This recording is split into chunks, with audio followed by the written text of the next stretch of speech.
Halo, jumpa lagi di Calvin Channel. Bulan Januari yang lalu, Suburaya Production Official YouTube telah menampilkan trailer resmi dari Shin Ultraman yang rencananya akan tayang di tahun 2021 ini.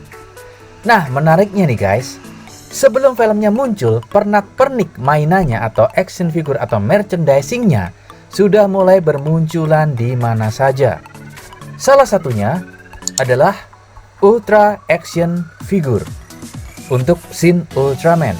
Ini ternyata mainannya sudah muncul dan sudah rilis guys. Nah, ini salah satu penampakan dari mainan Ultra Action Figure Shin Ultraman. Menarik banget.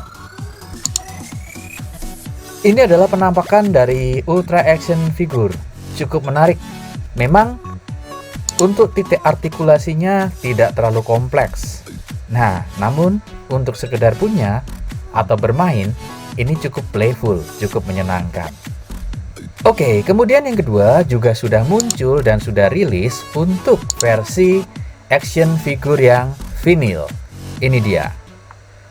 Yuk kita lihat bagaimana tampilan detailnya. Ini dia tampilan detail dari Shin Ultraman versi vinyl. Nampaknya lebih movie accurate. Ya, memang ada beberapa seperti di perut ini ya ada potongan, kemudian di bagian kaki juga ada potongan nih. Nah, oke, ini di tangan juga ada sedikit artikulasi nampaknya. Oh, bukan sedikit ya, kayaknya bisa 360 derajat bisa diputer. Nah, bentuknya lebih movie accurate daripada yang Ultra Action Figure. Namun sekali lagi untuk titik artikulasinya akan sangat terbatas, kayaknya cuma di bagian tangan dan bagian perut. Oke. Nah, ini mungkin untuk penggemar vinil menarik banget nih untuk dikoleksi. Oke, selain itu juga ternyata monster-monsternya juga sudah muncul di sini. Nah, kita lihat dulu yang pertama Gabora atau Gabora. Ini dia sudah rilis juga mainannya. Jadi yang memang menyukai desain dari Shin Ultraman versi baru ini bisa berburu nih kaiju-kaijunya. Nah, mungkin gak lama nanti di Calvin Channel juga akan review karena kebetulan udah ikutan PO. Ini dia. Nah, cukup menarik ya, bentuk Gaboranya lebih sangar di sini. Lebih serem. Dan satu lagi yuk kita lihat monster yang kedua yaitu Neronga. Wah, ini monster yang cukup legendaris dan sering muncul di New Generation. Bentuknya jadi lebih keren nih.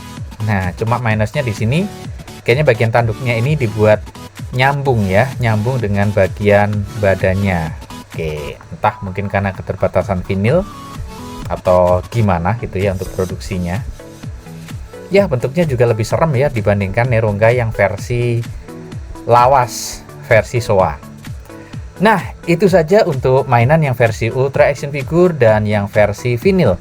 Menariknya nih, selain itu juga Bandai mengeluarkan untuk yang versi atau lini SHF-nya. Nah, nih kita bisa lihat ya untuk versi SHF-nya ternyata Bandai juga nggak mau kalah. Kalau nggak salah ini sudah beberapa bulan yang lalu ya, mungkin 1-2 bulan yang lalu sudah dibuka untuk pre-ordernya. Ini adalah penampakan dari Shin Ultraman versi SHF. Bentuknya memang tidak se-movie accurate yang vinyl, tapi dari titik artikulasinya ini jauh lebih bagus daripada yang Ultra Action Figure. Artikulasinya banyak nih, biasanya di bagian apa nih, pundaknya gitu ya, di bagian bahu atas, bagian antar lengan atas dan bawah, kemudian tangan, ya bagian badan, bagian leher, terus kemudian bagian kaki, ya paha atas, paha bawah kayak ayam goreng. Nah, ini biasanya untuk Bandai yang lini SHF, titik artikulasinya itu biasanya memang lebih bagus. Ini penampakan dari belakang. Ini dengan sedikit pose. Wah, ini pose utama, pose terkenalnya ya untuk Ultraman. Ini juga penampakan untuk posenya. Jadi untuk pose kayaknya juga bagian tangan, kaki ini cukup bagus ya untuk yang SHF. Ini dia. Dan satu lagi pose terbang. Nah, baru beberapa bulan SHF diumumkan untuk proses pre-ordernya.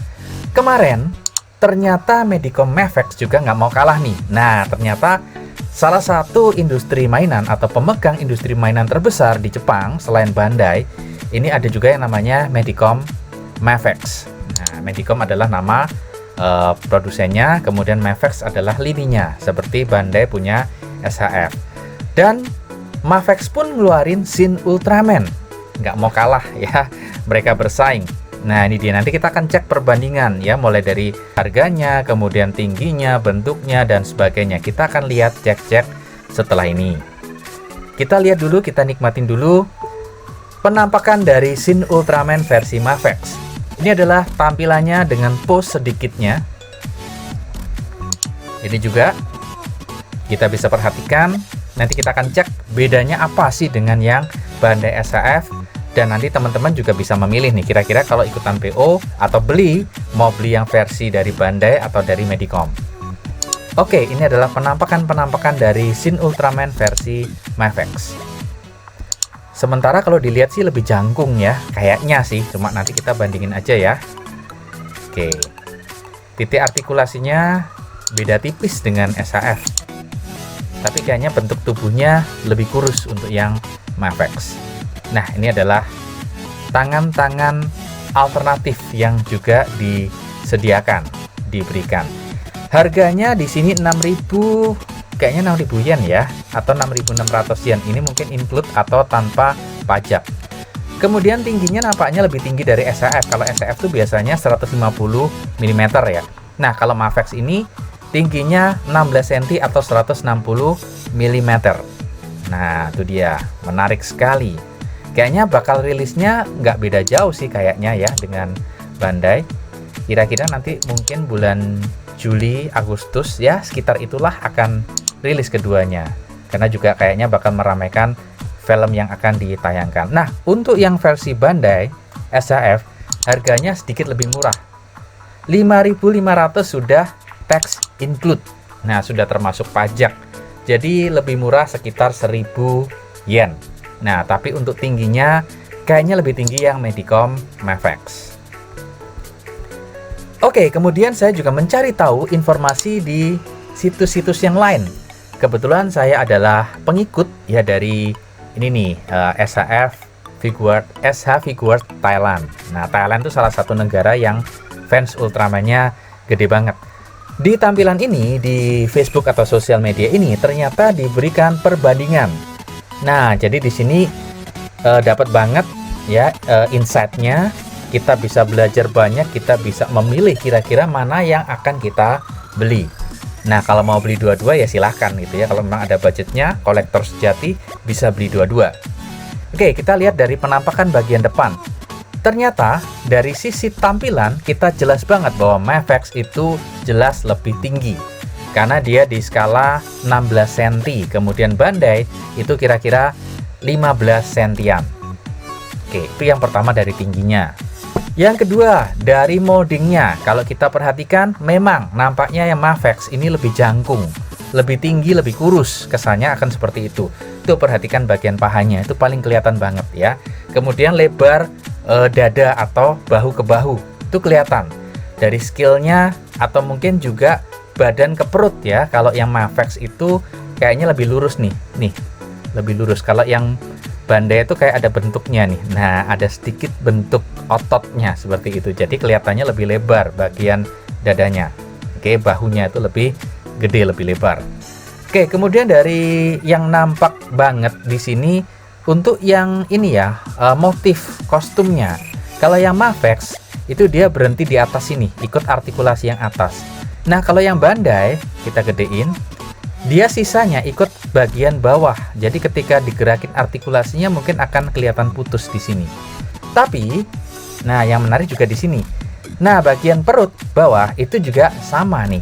Untuk yang Mafex, dia ikutan di part atau perut yang atas. Tapi untuk yang SHF di sini dia dipecah jadi dua. Sisanya ikut yang bagian part bawah. Ini nanti efeknya ketika digerakin, gitu ya. Oke, itu adalah penampakan yang kelihatan banget. Kemudian kedua yang kelihatan, semoga nggak beda jauh dengan rilisnya, itu adalah warna. Kalau yang versi SHF itu kesan warnanya lebih clean. Kalau yang Mafex itu kesan warnanya lebih ada sedikit seperti apa ini ya, seperti sedikit warna-warna efek atau debu atau agak mangkak gitu bahasa Jawanya gitu ya, agak mangkak warnanya. Oke, nah itu mungkin akan memberikan kesan lebih klasik. Itu untuk yang Mafex.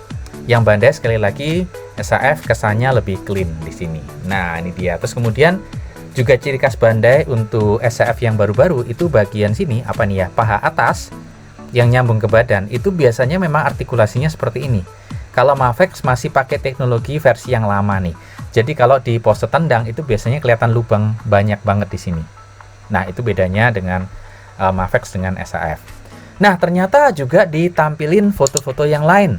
Menarik banget. Ini ketika Ultraman-nya diposein. Nah, ini bisa dilihat ya, teman-teman, di sini kelihatan ada artikulasinya nih di sini. Untuk Mafex. Kalau yang SHF, nah di sini nggak ada artikulasinya, nggak kelihatan. Karena dia ikut di dalam, bukan di luar. Ini kelihatan nih, ada artikulasinya. Lalu kayaknya sih, kalau Mafex itu dia, nah bukan kayaknya, memang bener ya. Ini bagian apa nih, bahu ke dada, dia masuk banget nih. Kalau yang SHF dia nggak terlalu masuk. Tapi ketika digerakin, ternyata hasilnya sama. Nih, pose untuk kasih beam ya, atau tembak. Ini sama-sama tangannya bisa masuk ya. Oke, next, berikutnya nih. Ini pose-pose bisa dibandingin ya antara SHF dengan yang Mafex. Nah, itu tadi kalau Mafex memang untuk paha bagian atas yang nyambung dengan badan itu artikulasinya beda dengan SHF. Oke, kita lanjut lagi. Ternyata sudah habis ya. Itu saja foto-foto perbandingan. Jadi kita bisa belajar banyak, dapat informasi dari sini, kita bisa bandingin. Nah, tergantung keputusan di teman-teman sekalian. Sebenarnya lebih prefer untuk yang SHF atau Mafex. Keduanya punya plus dan minus. Tinggal dipilih aja kira-kira lebih prefer yang mana. Ya, kalau dari saya pribadi sih akan memilih yang SHF.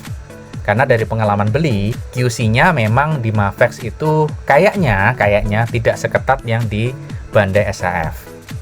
Oke, itu saja review sekilas tentang prototipe dari Shin Ultraman yang sudah ditampilin dan dibandingin baik yang dari Bandai maupun dari Medicom.